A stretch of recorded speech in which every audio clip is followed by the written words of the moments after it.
अस्सलाम वालेकुम स्टूडेंट्स, मैं हूं आपके साथ अली इमाम। मैं खैरियत से हूं और उम्मीद करता हूं कि आप सब भी खैरियत से होंगे और आपको अपने channel chemistry hub by Ali Imam में खुशामदीद कहता हूं।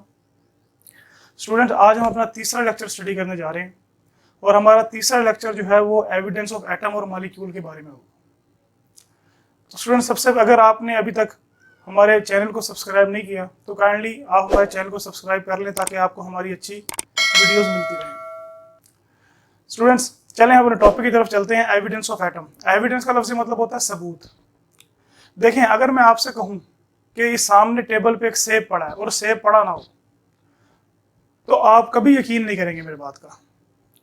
आप यकीन क्यों नहीं करेंगे? आप कहेंगे मुझे तो सेब नजर ही नहीं आ रहा। अगर मुझे नजर नहीं आएगा तो मैं यकीन कैसे करूं कि टेबल पे सेब पड़ा। अब इसी तरह एटम तो हमें आम आंख से नजर ही नहीं आता, तो हम ये कैसे मान लें कि एटम वजूद रखता है। अब जितने भी ऐसे ऑब्जेक्ट हैं जिनकी वेवलेंथ विजिबल लाइट की वेवलेंथ से कम हो या विजिबल लाइट की वेवलेंथ से ज्यादा हो, वो हमें आम आंख से नजर नहीं आते। और अगर हम उनको देखने के लिए कंपाउंड माइक्रोस्कोप का इस्तेमाल करें तो हमारी कंपाउंड माइक्रोस्कोप जो ऑर्डिनरी माइक्रोस्कोप होती है वो भी 500 नैनोमीटर से कम ऑब्जेक्ट को मेजर नहीं करती। हाँ, अलबत्ता अगर हम एटम को देखना चाहते हैं तो हम इलेक्ट्रॉन माइक्रोस्कोप की मदद से एटम को देख सकते हैं। क्यों? उसकी वजह यह है कि इलेक्ट्रॉन माइक्रोस्कोप में जो लाइट का सोर्स है वो बीम ऑफ इलेक्ट्रॉन होता है, ना कि कंपाउंड माइक्रोस्कोप या ऑर्डिनरी माइक्रोस्कोप की तरह विजिबल लाइट।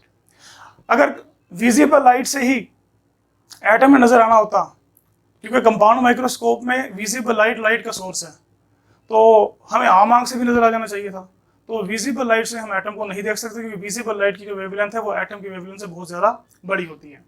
तो हम इलेक्ट्रॉन माइक्रोस्कोप की मदद से एटम को देखते हैं जिसकी वेवलेंथ बहुत छोटी होती है, क्योंकि वेवलेंथ ऑफ इलेक्ट्रॉन बहुत स्मॉल होती है और अप टू 2 to 3 एंगस्ट्रॉम होती है। अब स्टूडेंट्स, ये तो था सिंपल कि हम कैसे देख सकते हैं। अब जरा बात को समझिएगा।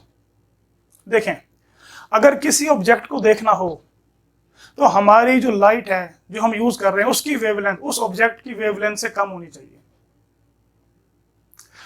मसलन अगर हमने एटम को देखना है तो हम बीम ऑफ इलेक्ट्रॉन यूज करते हैं जिसकी वेवलेंथ, बीम ऑफ इलेक्ट्रॉन जो इलेक्ट्रॉन एटम के अंदर होता है तो उसकी जो वेवलेंथ होती है वो एटम की वेवलेंथ से भी बहुत ज्यादा कम होती है।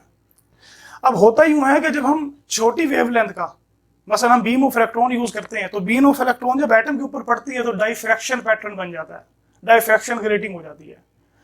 और जब हम विजिबल लाइट यूज करते हैं तो विजिबल लाइट जो है वो जब हम वो एटम को डिटेक्ट नहीं कर पाती, इसलिए डाइफ्रैक्शन पैटर्न नहीं बनता, जिसकी वजह से हमें विजिबल लाइट से एटम नजर नहीं आता। जबकि जब हम बीम ऑफ इलेक्ट्रॉन यूज करते हैं वो एटम के ऊपर गिरती है तो डाइफ्रैक्शन पैटर्न बनता है और हमें नजर आता है।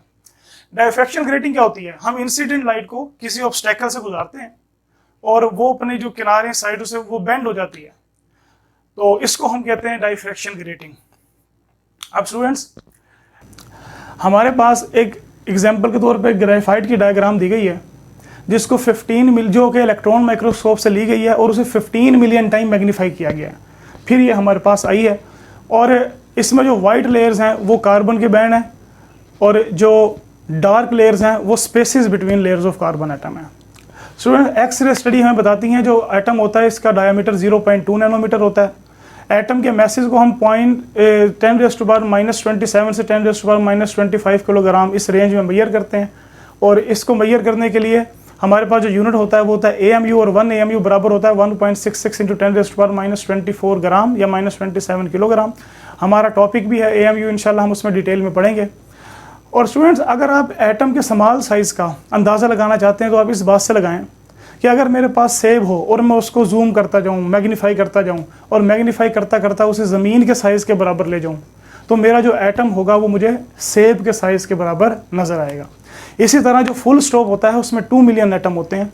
और जब हम डीप ब्रीथ लेते हैं, गहरी सांस लेते हैं, तो हम 10⁻⁻5 एटम जो है वो क्या कर लेते हैं? इनहेल कर लेते हैं। तो स्टूडेंट्स, ये था हमारा एविडेंस ऑफ एटम। अब हम अपने नेक्स्ट टॉपिक की तरफ चलते हैं, मॉलिक्यूल। मॉलिक्यूल क्या होता है? a smallest particle of a substance which may have independent existence। किसी भी सब्सटेंस का वो छोटे से छोटा ज़रा जो आज़ाद रह सके उसे मॉलिक्यूल कहते हैं। अब सब्सटेंस तो दो तरह का होता है, ये एलिमेंट भी होता है और कंपाउंड भी होता है। इसका मतलब है फिर मॉलिक्यूल एलिमेंट का भी होगा, कंपाउंड का भी होगा। तो जो मॉलिक्यूल एलिमेंट का होगा वो कौन सा होगा और जो कंपाउंड का वो कौन सा होगा। चलें हम इसके बारे में देखते हैं। कंपाउंड ऑफ एलिमेंट और compound of molecule of an element और मॉलिक्यूल ऑफ अ कंपाउंड क्या होता है। देखिए मॉलिक्यूल ऑफ एलिमेंट, पहले आपको पता होना चाहिए एलिमेंट क्या होता है। एलिमेंट वो होता है जो एक ही तरह के एटम से मिलकर बने।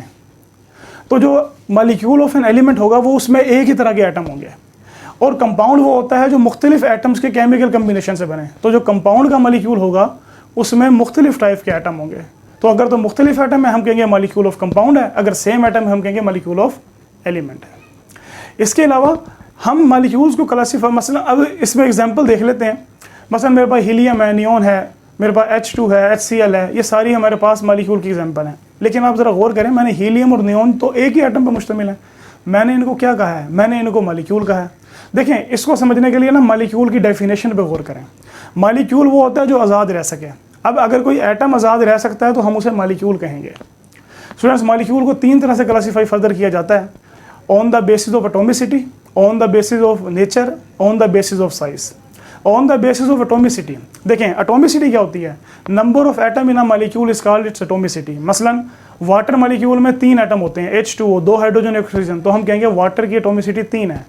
ग्लूकोज में C6H12O6, इसमें 24 एटम होते हैं, तो हम कहेंगे इसकी जो एटॉमिसिटी है वो 24 है। On the basis of atomicity इसकी फर्दर 2 टाइप्स हैं। कौन कौन सी, मोनोटॉमिक एंड पॉलीएटॉमिक। मोनो मैनी एक, मोनोटॉमिक मॉलिक्यूल ऐसे मॉलिक्यूल जिनमें एक ही एटम हो। मसलन नोबल गैसेस के एटम मॉलिक्यूल जो होते हैं उनमें एक ही एटम होता है। और अगर इनमें एक से ज़्यादा एटम है तो हम कहेंगे पॉलीएटॉमिक। मसलन अब पॉलीएटॉमिक जो हैं ये डायटोमिक, ट्राइएटॉमिक और टेट्राटॉमिक या पेंटाटॉमिक हो सकते हैं। कब, डायटोमिक कब होंगे अगर 2 एटम हो, ट्राइएटॉमिक कब होंगे अगर 3 हो, टेट्रा कब होंगे 4, इसी तरह अगर 5 हो तो हम उन्हें क्या कहेंगे, पेंटाटॉमिक मॉलिक्यूल। स्टूडेंट दूसरी टाइप है on the basis of nature. Nature की बेस पर 2 टाइप्स हैं, होमोटॉमिक और हेट्रोटॉमिक। होमो मैनी सेम, तो होमोटॉमिक ऐसे मॉलिक्यूल जिनमें एक ही तरह के एटम हो, like H2, Cl2, S8, P4 etcetera.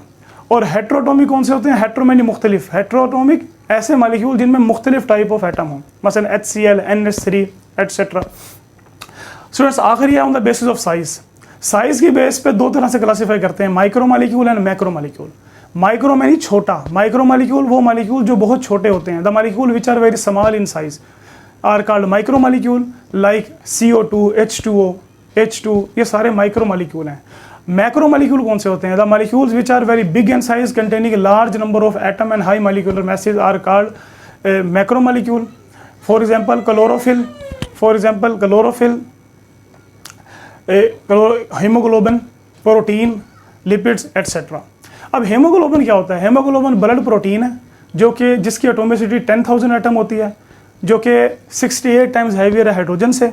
और इसका काम क्या होता है, ये ऑक्सीजन ट्रांसपोर्ट करता है one part of body to other part, इसलिए हम इसको ब्लड प्रोटीन भी कहते हैं। Carbon, hydrogen, oxygen, nitrogen and iron. और जो आयरन की वजह से जो हमारा हीमोग्लोबिन है इसका रेड कलर होता है। और अगर हम बात करें क्लोरोफिल की, तो क्लोरोफिल का जो ग्रीन कलर, क्लोरोफिल में क्या होता है, बाकी सारे एटम यही होते हैं जो हमारे हीमोग्लोबिन में, सिर्फ आयरन की जगह मैग्नीशियम होता है, जिसकी वजह से क्लोरोफिल का कलर जो है वो ग्रीन कलर होता है। तो स्टूडेंट्स ये था हमारा मॉलिक्यूल वाला टॉपिक, और इंशाल्लाह हम अपने नेक्स्ट लेक्चर में आयन के बारे में बात करेंगे। शुक्रिया, अल्लाह हाफिज़। और आखिर में अपना ख्याल रखिएगा और हमारे चैनल को सब्सक्राइब करना ना भूलिएगा। शुक्रिया।